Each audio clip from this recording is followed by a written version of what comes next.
행복한 주일입니다. 행복한 주일입니다. 행복한 주일입니다. 예, 하루 종일 우리가 예배하는 가운데 우리 안에 망대가 세워지길 소원합니다. 특별히 이번 선교의 달 저희가 한 달 동안 우리 다민족 우리 237 교역자분들께서 오셔서 저희들에게 그 현장에 대한 부분과 기도 제목 또 말씀을 선포해 주실 겁니다. 여러분 안에 237 망대가 세워지길 바랍니다. 네, 그 마음을 가지고 함께 인사하겠습니다. 메리 크리스마스! 갑자기 좀 줄어든 것 같네요. 소리가 다시 한번 메리 크리스마스! 네, 오늘 특별한 여러분들이 평소에 237이라고 하면 어디를 떠올리시나요? 그죠? 얼굴 다르고 피부 다르고 뭐 이런 외국을 우리가 보통 생각을 하는데요. 가장 가까이 있지만 우리가 갈 수 없는 땅끝이 있습니다. 그죠? 우리가 그 현장을 향한 기도가 여러분에게 되어지기를 소원합니다. 네, 북한이 뒤흔들릴 정도로 우리가 그리스도 이름 붙잡고 이한나 전도사님을 환영하도록 하겠습니다. 환영하겠습니다.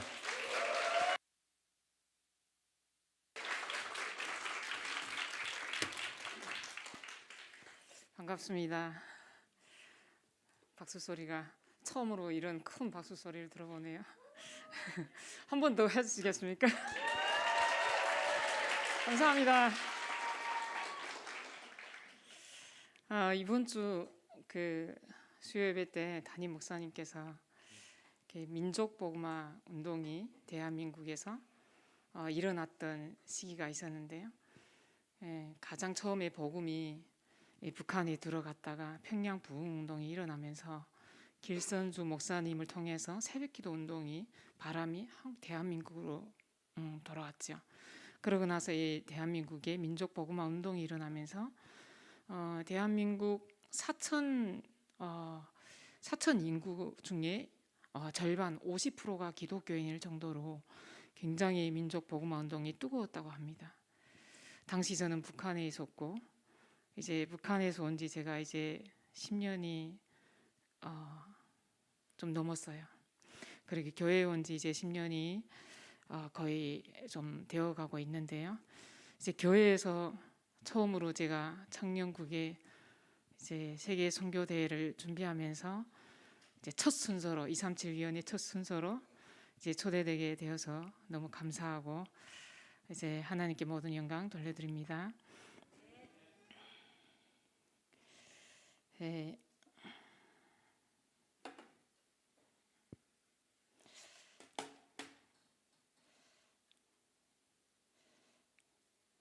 오늘 말씀 제목 보겠습니다. 오늘 함께 나눌 말씀 제목은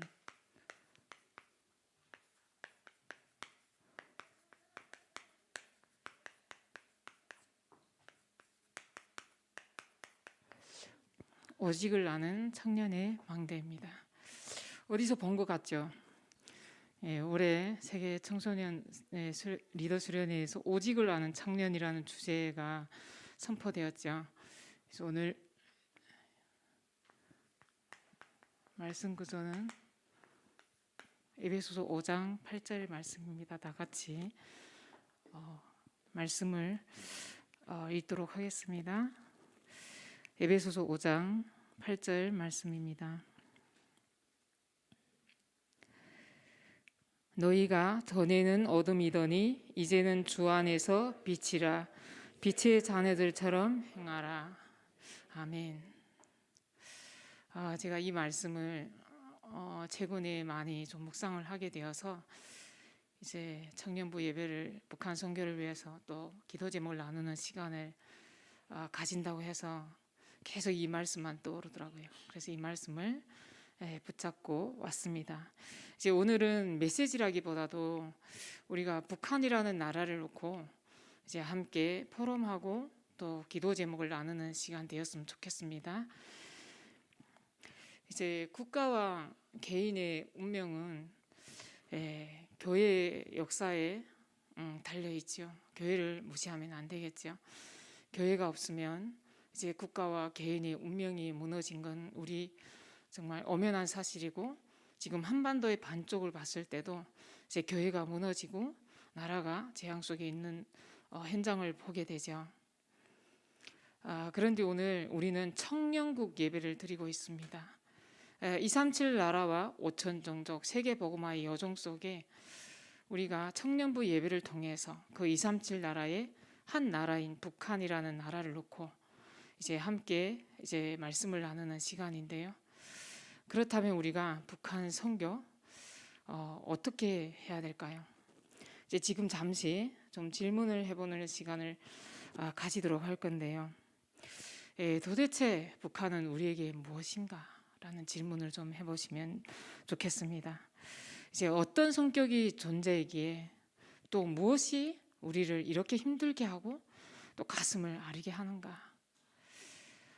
어떤 이는 가슴에 와닿고 가슴에 아리기도 하지만 거의 또 무감각적으로 다가오기도 합니다. 이제 너무나도 77년이라는 세월이 흘렀고 이제 우상신전 3대 세습 정권이 들어앉은 지가 너무도 오래되었고 피부도 같고 언어도 같은데 우리는 너무나 가깝고 먼 나라가 되어버렸습니다. 갈 수도 없고 우리가 가서 살 수도 없습니다. 그런데 다른 선교는 가면 역사가 일어나고 열매도 있습니다. 근데 우리는 열매도 없고 아무나 갈 수 없는 정말 노바데의 현장, 이 세계에서 가장 타락된 나라 사마리아 같은 그런 현장이죠. 근데 이 북한이라는 나라를 마음에 품는다는 게 참 쉽지는 않을 겁니다. 그래서 오늘 이제 북한이 정치 군사적으로 봤을 때도 정말 우리에게는 경계의 대상이기도 하죠. 그렇지만 또 한편으로는 우리의 한 민족이고 동포이기도 한 이중적 존재가 이중적으로 존재하고 있습니다. 그런데 이제 북한 주민들은 먼저 우리가 들어가기 전에 북한을 조금 이제 이해를 해야 되겠죠. 아이러니한 북한의 모든 현실은 유튜브에나 또 뉴스에 보면 잘 나와 있습니다. 그런데 제가 거기서 거의 40년을 살아왔거든요. 이제 김일성과 김정일 시대까지 살고 제가 넘어오던 그 다음에 김정은 시대가 들어섰습니다. 제가 봤던 보고 들은 모든 것들은 저에게 각인되고 뿌리되고 체질되었습니다. 어떤 것이 각인되고 뿌리되고 체질되었는가? 이제 북한의 주민들은 김일성의 수령신과 함께 할 때 이제 사회 정치적 생명을 얻어서 영생을 할 수 있는 신도이기도 합니다. 우리에게는 눈만 뜨면 이제 엄마의 모태에서 태어나면 제일 먼저 배우는 것이 김일성 장군의 노래입니다. 이제 그것을 우리가 보고 듣고 읽고 이제 TV도 한 채널밖에 없기 때문에 이제 24시 김일성을 찬양하는 노래, 유수 이런 것만 듣고 살았습니다. 이제 그러다 보니까 우리의 삶과 우리의 모든 세상이 그렇게 사는 삶인 줄 알았어요. 저는 몰랐어요. 그냥 이렇게 사는 거구나 이렇게 생각했습니다. 그렇게 이제 살아왔는데요. 이제 인간의 육체적 생명은 죽음으로써 끝이 나지만 이 김일성 수령신과 함께하면 사회 정치적 생명을 얻게 되고 그와 함께 영생을 얻게 된다고 이제 사람이 인구가 한 명이 있는 곳에는 다 그런 프랑카트가 있습니다. 위대한 스런 김일성 동지는 영원히 함께 하신다, 함께 계신다. 이런 이제 프랑카트가 이제 곳곳에 써 있습니다. 저희는 거기에 우상 숭배를 했고 이제 고개를 숙이고 아침마다 가서 인사를 드리고 그 앞은 청소를 하고 집안에는 곳곳마다 이제 우상 이제 초상화를 이렇게 모신다고 하죠. 모시고 그걸 계속 닦아야 되고 이렇게 우리는 우상을 섬기면서 살아왔죠. 그런데 성경에 보면 우상 숭배, 피습청, 대재앙이 역사의 공식이더라고요. 이제 남쪽 유다 왕국이 최장수 왕이었던 므낫세는 이제 아합과 그의 사이 요람이 하던 대로 우상 숭배를 너무 좋아했죠. 그래서 피 흘리는 죄를 크게 범했는데요. 결국은 그의 잔인한 피의 숙청으로 인해서 남쪽 유다 왕국은 하나님의 진노 아래 있게 됩니다. 독일 나치 정권 히틀러의 우상화와 잔인한 피의 숙청, 그리고 전쟁에서의 패배로 인해 독일이 패망한 바도 있습니다. 이제 김일성 북한 정권이 이제 77년의 우상화와 끊임없는 피해 숙청으로 6.25 전쟁의 대재앙이 있었는데요. 그럼에도 지금도 3대 세습이 김정은의 우상화 작업은 계속 지속화되고 있습니다. 피해 숙청도 계속 지속화되고 있죠. 그런데 이 세상을 봤을 때 북한과 더불어 하나님 없는 불신앙의 세상, 하나님을 철저히 멀리하고 하나님을 멸시하고 하나님 없이 살아가는 이 세상이 정말 모든 세상이 중독으로 또 빠져 있는 현장을 보게 됩니다. 그래서 이것이 북한뿐 아니라 이 세대의 현 실태라는 것을 저는 확인하게 됩니다. 그런데 북한을 떠나서 대한민국으로 이제 탈북민들이 이제 생기기 시작하죠. 왜 생겼을까요? 저도 거기서 살면서 그렇게 사는 삶인가 보다라고 생각하고 있다가 어느 날 미디어를 통해서 대한민국을 알게 됩니다. 이제 드라마를 이렇게 숨어서 보게 되면서 북한에서 선전하던 그 남조선 아니구나 이런 것들을 미디어를 통해서 시각적으로 알게 됩니다. 그래서 오늘 이제 주제가 이제 여기는 청년국이기 때문에 제가 고민을 해봤습니다. 일주일 동안 하나님이 원하신 것이 무엇일까, 무엇을 전달해야 될까라고 계속 이제 묵상을 하는데요. 우리가 보고 들은 읽은 것이 얼마나 사상으로 이념으로 각인되고 뿌리 되는지, 이 청년 시기가 얼마나 중요한지 다시 한번 돌아보게 되었습니다. 그래서 오늘 이제 말씀을 통해서 저희 포럼을 통해서 제 청년 시기와 또 제 인생의 포럼과 또 현장을 또 나누도록 하겠습니다. 먼저 이 북한이 저렇게까지 되기는 김일성이 14세 조금 지나서 1926년도에 이제 소련과 중국의 도움을 받고 있다가 자신이 더 이상 이렇게 독립적으로 나가야 되겠다라는 결단을 품고 청년 동맹을 조직하기 시작합니다. 그래서 26년도에 이제 일제를 타도한다라는 그 하에 이제 타도 제국주의 동맹을 조직을 합니다. 그게 첫 시발점이 되죠. 1926년도에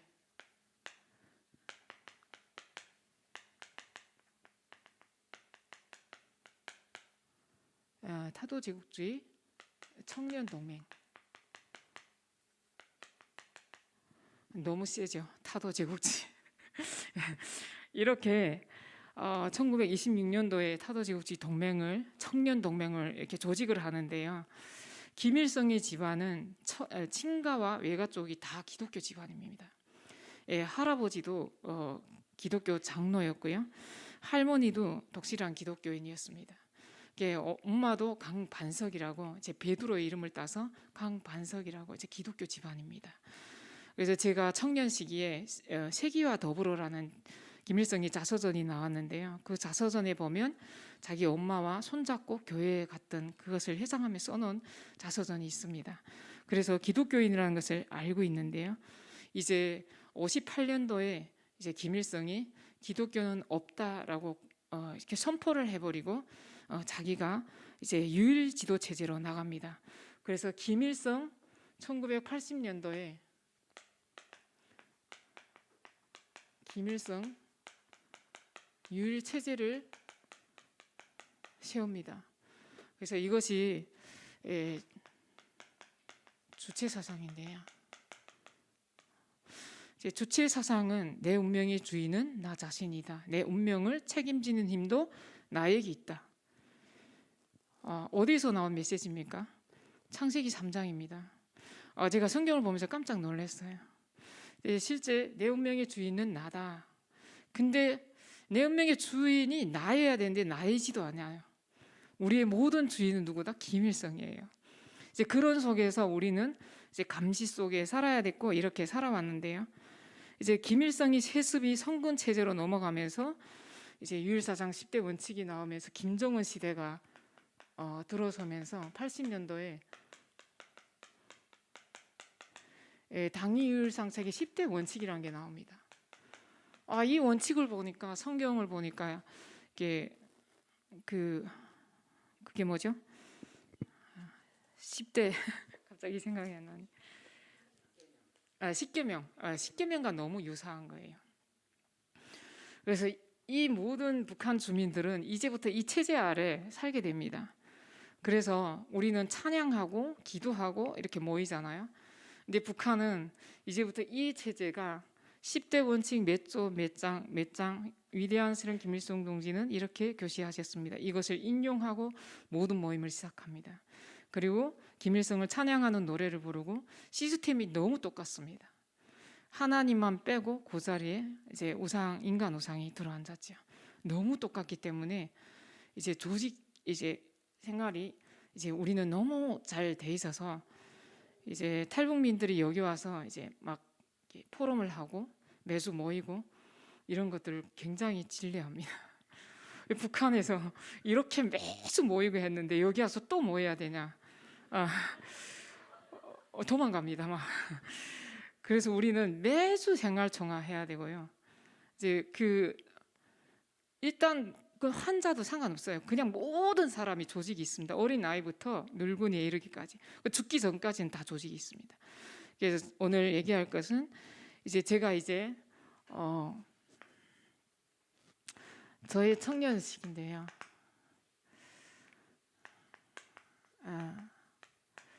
북한에서 저에게는 주체 사상이라는 것이 각인되었습니다. 이제 청년 시기에 제가 14세부터 청년 동맹에 가입을 합니다. 제가 24세에 결혼을 했거든요. 결혼하기 전까지 청년 동맹에 가입을 해서 14세면 고등학교입니다. 그때부터 이렇게 소년단 넥타이를 풀고 청년 동맹에 가입하기 시작합니다. 그래서 여기서 계속 이게 주체 사상에 우리가 각인되고 뿌리되고 체질되어서 이렇게 살아가면서 저는 뭐 했냐면요. 저는 이제 공부한 사람도 아니고요. 대기업보다 조금 작은 이런 기업소에서 일을 했습니다. 근데 거기에 한 직장도 엄청 어마어마하게 큰데요. 거기서 제가 거기도 청년이거든요. 청년 동맹이 있는데 청년 학교가 있습니다. 토요일마다. 거기서 제가 청년 비서를 했었습니다. 그러면서 뭘 교육하냐면 계속 김일성 동지 혁명 사상 이런 것들을 계속 공부합니다. 일주일에 한 번씩. 이제 그걸 하면서 직장에서 또 청년이니까 이제 일하러 나가기 전에 계속 독보를 합니다. 그게 세기와 더불어 김일성이 자서전 그걸 제가 계속 했었거든요. 앞에서 나와서 한 30분씩 독보를 하고 일을 딱 흩어져서 일을 시작합니다. 그렇게 저는 청년 시절을 계속 이렇게 보냈습니다. 그러고 나서 결혼을 했는데요. 결혼을 하는 해 김일성이 죽고 신전 체제가 들어섭니다. 그래서 저는 24세부터 39세까지 15년간을 결혼 생활을 했는데요. 저에게는 제 인생이 이 생활이 너무 힘들었어요. 제 인생에서 가장 어려운 시간이었고 너무 힘든 시간이어서 죽을 것 같이 너무 힘들더라고요. 근데 이 94년도 김일성이 죽으면서 북한의 고난의 행군이라는 것이 시작됐거든요. 그래서 300만의 사자가 날 정도로 굉장히 힘든 시기가 있었습니다. 그렇게 이제 살다가 장마당 시대가 열리면서 사람들이 머리가 트기 시작하고 살아가기 위한 방법들이 나오면서 개인적으로 장사하면서 살아가기 시작하죠. 그런데도 너무 힘들어서 저에게는 먹고 사는 것이 너무 힘들었어요. 북한 사람들이 탈북자들이 자유를 찾아서 온다고 하지만 저는 자유도 아닌 것 같아요. 그냥 하루 먹고 살기 너무 힘들어서 탈북을 한 것 같아요. 근데 그것이 이제 가정이 있고 아이가 있기 때문에 쉽지 않거든요. 그 선택이. 근데 마지막에 이 결단을 한다는 것은 죽으면 죽으리라거든요. 그래서 그 결단을 하고 제가 탈북을 하게 됩니다. 이것은 생존이죠. 이 생존인데요. 저희들에게는 이 생존권도 없습니다. 굉장히 이제 배급제도 다 끊어지고 장사도 못하게 하고 그냥 굶어 죽게 되는, 이제 거기서 빠져나오지 않으면 굶어 죽어야 되는 이제 그런 상황에서 죽든지 살든지 여기서도 죽을 바에는 이제 한번 나서보자 이렇게 하고 선택을 했던 것 같습니다. 그렇게 해서 제가 39세부터 이제 한국에 오는 과정에 한 2, 3년 걸렸는데요. 이제 한국에 와서 한 2년을 좀 유리방황하면서 이제 한국에 왔는데 이게 정말 한국에 오면 모든 것이 해결될 것 같았는데요. 너무 힘든 게 뭐였냐면 이제 두고 온 가정과 또 자녀 때문에 죄책감 때문에 이제 돌아보니까 그게 우울증이었던 것 같아요. 너무 힘들어서 죽고 싶을 정도로 힘들더라고요. 그래서 그런 삶 가운데 하나님이 정확한 시간표 속에 저에게 찾아오셔서 이 복음을 알게 하셨고 너무나도 특별하게 또 임마누엘 서울교회로 제가 인도받게 되었습니다. 그래서 이렇게 복음을 알게 됩니다. 복음을 알고 나서 먼저 보인 것이 세상 나라가 보이더라고요. 세상은 어떻게 되어 있고 사단이란 나라는 뭔지, 하나님 나라 이게 뭘까? 저는 몰랐어요. 그래서 사단이 뭐예요? 하나님의 나라 뭐예요? 이렇게 질문하기 시작했습니다. 저는 하나님을 들어본 적도 없거든요.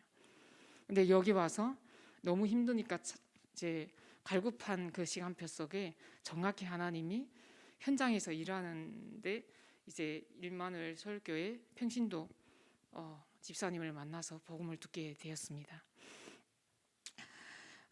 그런데 복음을 듣고 나서 나에게도 그리스도가 필요하고 나 같은 사람에게 그리스도가 필요하구나. 북한에도 그리스도가 필요하구나. 북한이 문제가 아니고 대한민국이 답이 아니고 하나님을 떠난 것이 문제였구나. 창세기 3장에 하나님을 떠난 운명과 사주팔자는 어디를 가든지 따라다니는구나. 이것을 해결하지 않으면 안 되는구나. 이것이 저는 눈이 번쩍 띄어서 너무 가슴이 막 뜨거웠어요. 그래서 막 현장으로 복음을 알지도 못하면서 막 뛰어다니기 시작했거든요. 그러다가 하나님이 이제 막 사고도 당하게 하고 이제 충격 엿보고 저를 막 치더라고요. 그래서 아직은 때가 아니구나 이렇게 하면서 또 다시 집중하는 시간을 가지게 되었는데요. 하나님의 말씀에 보니까 요한복음 12장 46절 말씀에 보면 나는 빛으로 세상에 왔나니 무릇 나를 믿는 자로 어둠에 거하지 않게 하려 함이니라. 하나님의 말씀을 보니까 제가 살아왔던 그 현장에 육안으로 봐도 어둠인데요.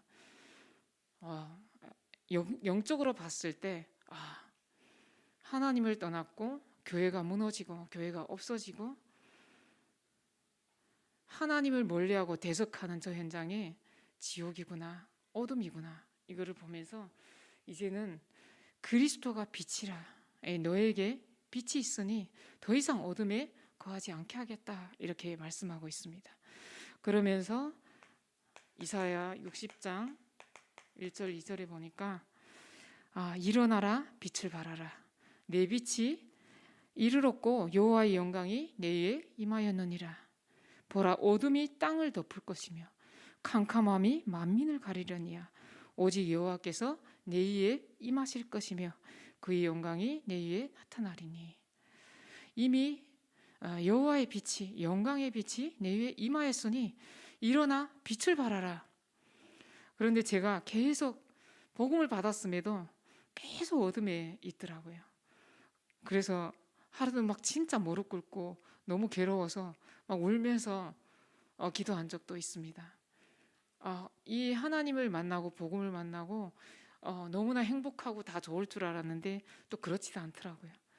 그래서 거기에서 또 빠져나오고 싶어서 빠져나가자니 밖에 현장은 어떻다는 거 이제는 알기 때문에 이러지도 못하고 저러지도 못한 상황에 계속 이렇게 좀 괴로운 생활을 보내고 있었습니다. 그런데 베드로전서 2장 9절 말씀 보니까 너희는 택하신 족속이요 왕 같은 제사장이요 제사장들이요 거룩한 나라요 그의 소유가 된 백성이니 이는 너희를 어두운 데서 불러내어 그의 기이한 빛에 들어가게 하시니 아름다운 덕을 선포하게 하려 하심이라. 제가 무너질 때마다 하나님은 또 말씀으로 일으키시더라고요. 너를 어두운 데서 불러내어 이제 그리스도의 빛을 전하게 하기 위해서 너를 불렀다. 이제 왕 같은 제사장이요 나의 소유다 이렇게 말씀하고 있습니다. 그래서 말씀으로 저를 또 일으켜서 일어나기 시작합니다. 그래서 이제부터 저희 현장을 보게 되면서 영적 세계가 현장에서 보게 되는데요. 고린도후서 4장 4절 5절 보니까 이 세상에 믿지 아니하는 자들이 마음을 혼미하게 하여 그리스도의 영광의 복음의 강체가 비치지 못하게 함이니 그리스도는 하나님의 형상이니라. 지금까지 내가 모르고 속고 살아왔던 그 모든 현장이 사단이 하는 짓이었구나 이런 걸 보게 됩니다. 그래서 사단이 이 그리스도가 비치지 못하게 하는 것이 사단이 목적이고 전략이구나. 그래서 사단은 이 세상의 임금이 되었구나. 11절 13절 이 세상 임금이 이미 심판을 받았다. 이제 그런데 이제 하나님은 이렇게 말씀하시죠. 이제 그러나 진리의 성령이 오시면 그가 너희를 모든 진리 가운데로 인도하시리니 이렇게 말씀하고 있습니다. 그리고 나서 장래일을 너희에게 알리겠다. 이 세상 임금이 앉아 있는 것을 보게 되고 그래서 우리는 뭘 해야 되냐?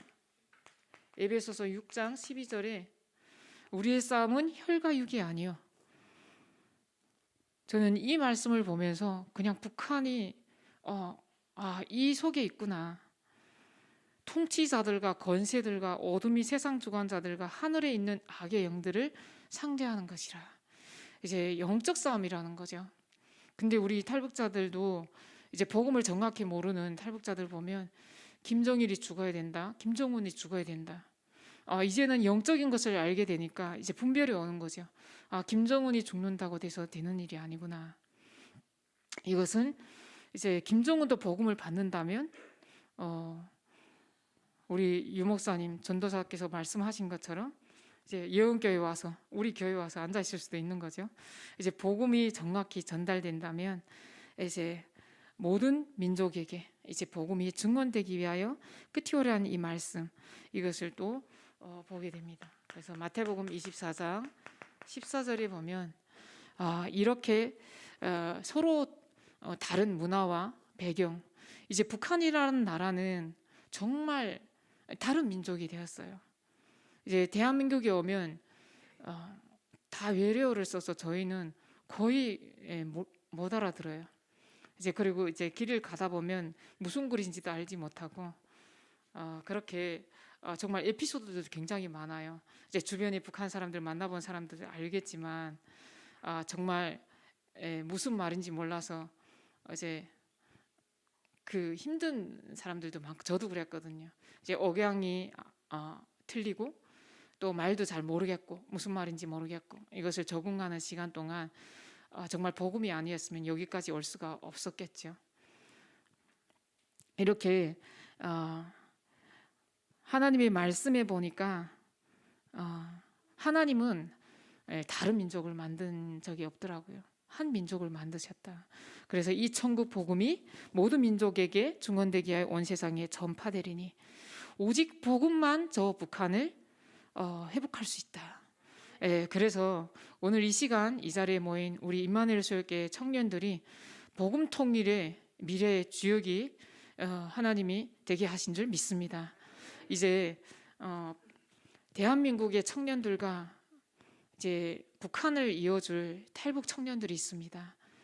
이제 탈북 청년들이 굉장히 또 이제 복음을 모르는 사람들도 이제 통일의 미래를 이어갈 주역이라고 부르짖고 있습니다.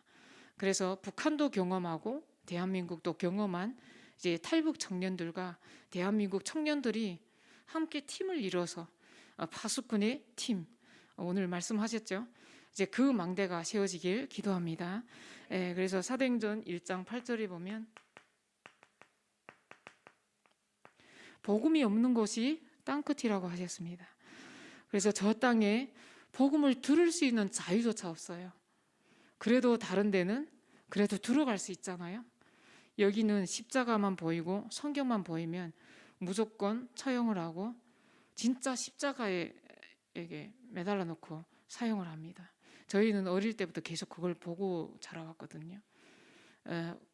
잘 안 믿어지겠지만 진짜 사람이 가장 잘 모이는 시장이나 이런 공원이나 이런데 사람을 그냥 반 죽여서 이제 정말 십자가형에 이제 매달아 놓습니다. 그럼 거기에 정말 한 1,000명의 이제 시꺼먼 사람들이 나와가지고 총을 굉장히 많이 쏴대죠.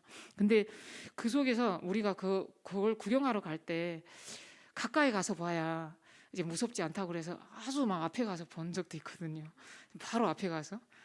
그러면 진짜 다 죽여서 나오기 때문에 그냥 정말 죽은 상태에서 다 간절히 꺾인 상태에서 나와서 이제 죽은 다음에 그냥 마대짝에다 이렇게 해가지고 그냥 실어서 이제 어디가 그냥 던져버린다고 제가 들었거든요. 그렇게 죽는 사람들이 죄가 무슨 죄냐? 별것도 아니에요. 진짜 먹고 살기 위해서 조금 불법을 하는 거죠. 살아야 되니까. 뭐 공장에 들어가서 기계 뭐 조금 훔쳐다가 뭐 판다던가 힘이 없는 사람들이 이제 사용을 당하면서 죽어버리고 이제 여러 가지 많은 또 문제 또 여러 가지 이유로 이제 사형 당하는 사람들 굉장히 많은 사람들이 처형을 당했죠. 이런 것들을 우리는 보면서 자랐습니다. 그래서 저에게는 정말 이 복음을 알고 나서 진짜 하나님의 언약과 이제 마음과 이제 가슴이 담겨지기 시작합니다. 그래서 이제 하나님이 우리에게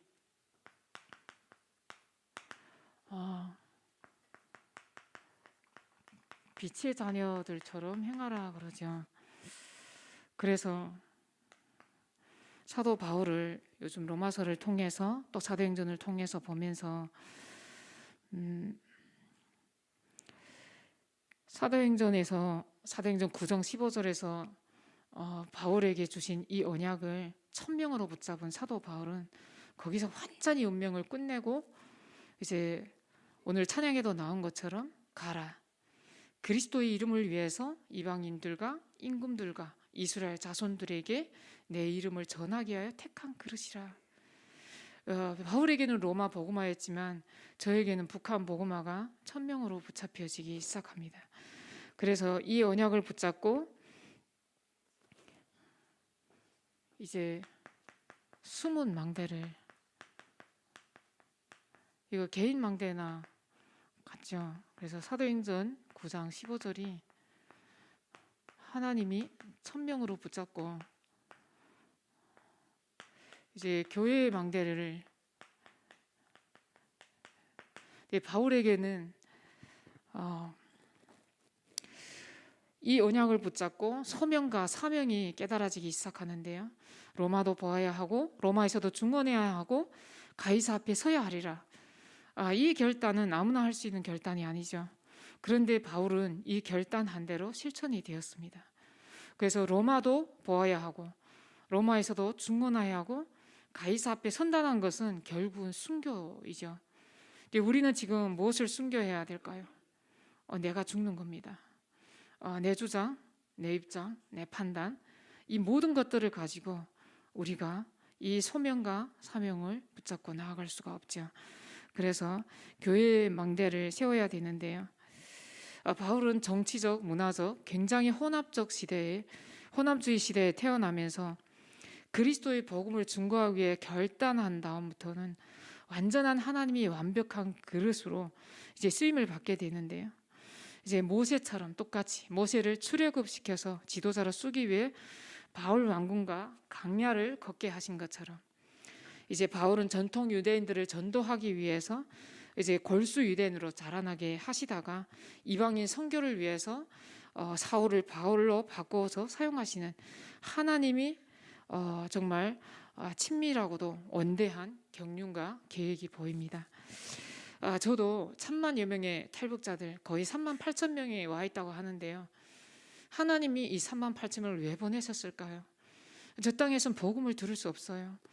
제가 먹고 살기 위해서 온 것 같고 그 사람들도 다 이제 먹고 살기 위해서 생존을 위해서 누구는 자유를 위해서 지금은 거의 이제 고위급 간부들 또 굉장히 거기서는 우리가 누릴 수 없는 그런 것들을 누렸던 사람들도 왜 대한민국으로 몰려올까요? 하나님이 세계 복음화를 위해서 북한 복음화를 위해서 한반도 제사장 나라를 회복하기 위해서 저는 보내셨다고 믿습니다. 그 속에 하나님이 예비된 제자가 있습니다. 복음에 반응하는 제자가 있습니다. 그 제자 한 명만 찾으면 하나님이 소돔과 고모라를 멸하지 않겠다고 하셨습니다. 사마리아 땅에 빌립 집사가 갔을 때 정확히 복음을 담대히 전했을 때 하나님이 기뻐하셨다고 하셨습니다. 하나님이 이 복음을 든 한 명, 아나니아 같은 그 한 명만 있으면 바울과 같은 팀을 묶어주셔서 우리 임마누엘 세월교회 청년국에 이제 정말 100명의 우리 탈북 선교사를 위해서 기도하고 있는데요. 이 선교사를 키우고 세우고 파송할 팀이 세워지기를 저는 기도합니다. 그래서 바울은 이 언약적 소명과 사명을 깨닫고 나서 이제 선교의 망대를 세우는데요. 19장 21절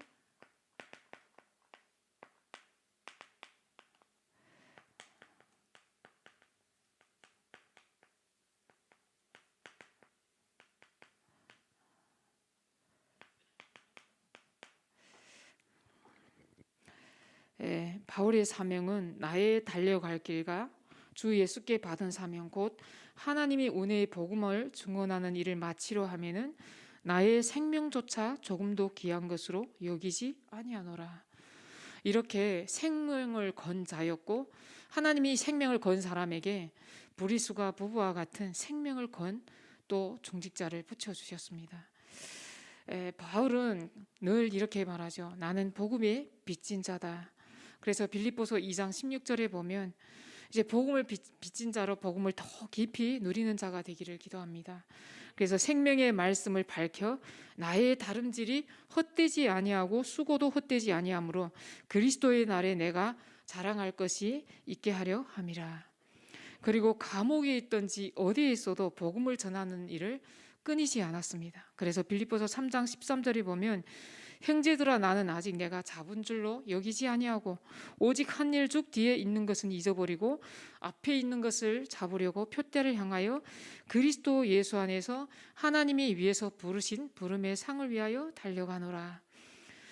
우리의 마음과 가슴에 이제 오늘만큼이라도 정말 북한이라는 나라를 마음에 품게 되길 바랍니다. 그래서 로마 복음하는 고린도전서 9장 24절에도 보면 운동장에서 다름질하는 자들이 다 달릴지라도 오직 상을 받는 사람은 한 사람인 줄 너희가 알지 못하느냐.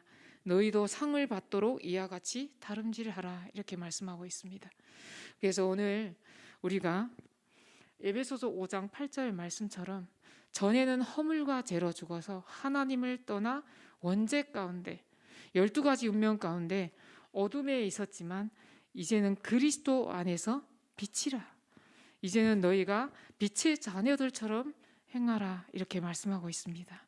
이제 우리가 밖에 나가면 세상 나라 너무 화려하죠. 정말 가짜 빛 너무 번쩍번쩍하고 너무너무 화려합니다. 저희 이번에 교육자들 이제 제주도 여행을 교회에서 또 배려해 주셔서 갔다 왔는데요. 정말 돌아다니면서 이게 영적 세계가 보이니까 프리미션이 3단체가 다 뺏어갔구나. 진짜 너무나 반문화 화려하게 해놓고요. 진짜 그 빛이 다 가짜 빛이잖아요. 이제 나무와 산 모든 불 켜놓고 사람들을 이제 거기에 끌어들여서 돈을 벌잖아요. 이제 그걸 보면서 아, 우리 교회 산에 저렇게 해놨으면 좋겠다. 진짜 찬송가도 나오고 음악도 나오고 말씀이 가다가 불빛에 보이기도 하고 이제 묵상할 수 있는 그런 길이 있었으면 좋겠다, 이런 생각이 들더라고요. 이렇게 사단의 문화는 우리의 생각을 뛰어넘어서 굉장히 많이 온 청소년들, 온 지구를 장악하고 있습니다. 우리가 이제 에베소서 뒤에 보면 세월을 아끼라 이렇게 말씀하고 있죠. 이제 북한을 위해 기도한다는 것이 쉽게 마음에 담기지 않겠지만 오늘 우리가 말씀으로 뜨거워지는 시간 되시길 바랍니다. 잠깐이라도 북한을 위해 기도하며 또 여기에 와 있는 탈북자들 이제 3만여 명이 와 있는데 마주치면 또 이질감도 느껴지고 또 후진국에서 왔다라는 것 때문에 조금 오해되는 것도 있을 수 있습니다. 하지만 영적인 눈으로 볼 때 그 속에 하나님이 예비된 제자가 있습니다. 그 제자를 찾는 눈을 가지고 우리가 살고 있는 모든 지역에 또 우리 임마누엘 서울교회 16개국 현장에 탈북민 시스템이 세워져서 저 북한에서 살아온 북한의 문화를 알고 한국 문화를 안 이제 탈북 청년들과 또 남한의 청년들이 함께 모여 앉아서 포럼하며 복음 통일을 위해서 꿈을 이루어가는 그 날이 이루어지기를 기도합니다. 제가 기도하겠습니다. 하나님 감사합니다. 하나님 이 시간을 허락하셔서 북한 선교를 마음에 담고 기도하는 시간을 허락하심에 감사드립니다. 우리가 전에는 어둠이더니 이제는 그리스도 안에서 빛이라. 이제 세월을 아끼며 빛의 자녀들처럼 행할 수 있도록 성삼위 하나님이 함께하는 비밀을 날마다 누리며 오직 복음, 기도, 전도 속에 삶 오늘의 망대를 세워갈 수 있도록 성령께서 역사하여 주옵소서. 우리 임마누엘 서울교회 청년들을 통해서 복음 통일의 미래의 주역들이 세워지게 하시고 복음 통일로 이루어질 저 북한 선교할 파수꾼의 망대들이 세워져서 하나님 우리는 절대 불가능하지만 보좌의 축복과 시공간 초월의 능력으로 237의 빛을 발하며 저 북한이 복음을 듣고 살아나는 그날까지 작은 자가 천을 이루고 약한 자가 강국을 이룰 때 여호와께서 때가 되면 속히 이르란 말씀이 성취될 줄 믿습니다. 하나님께서 시작하셨고 하나님이 하고 계시며 하나님이 지금도 앞으로도 하실 것을 믿고 기도합니다. 오늘 이 시간을 허락하신 하나님께 감사드리며 우리 주 예수 그리스도 이름으로 기도합니다. 아멘. 기도하겠습니다. 하나님, 237의 망대를 쌓으며 예물 드릴 수 있도록 은혜 주신 하나님께 감사와 영광을 올려드립니다. 선교의 달을 맞이하여 우리 청년들의 가슴 속에 237이 각인되어지고 뿌리 내리고 체질되어져서 그 현장을 향한 기도가 우리 안에서 흘러나올 수 있도록 인도하여 주옵소서. 특별히 이번 한 주간 북한을 위하여 기도하길 소원합니다. 지금까지 북한을 위하여 기도하지 못했던 우리의 모습을 발견합니다. 하나님, 북한을 위한 기도가 시작되어질 수 있도록 인도하여 주옵소서. 전 수도권 16개 교구에 100명의 제자들이 일어나 망대가 세워질 수 있도록 인도하여 주옵시며 우리 청년들 가운데서 그 망대가 나올 수 있도록 은혜를 더하여 주옵소서. 이제는 십자가에서 모든 것 다 이루신 예수 그리스도의 은혜와 하나님의 무한하신 사랑과 성령님의 인도 역사하심이 내 안에 망대를 세워 빛의 아들로 살아가겠다 결단하는 우리 모든 청년들 머리 위에, 우리 북한 선교부 위에, 우리 임마누엘 서울 교회 위에 이제로부터 영원까지 항상 함께 계실지어다. 아멘.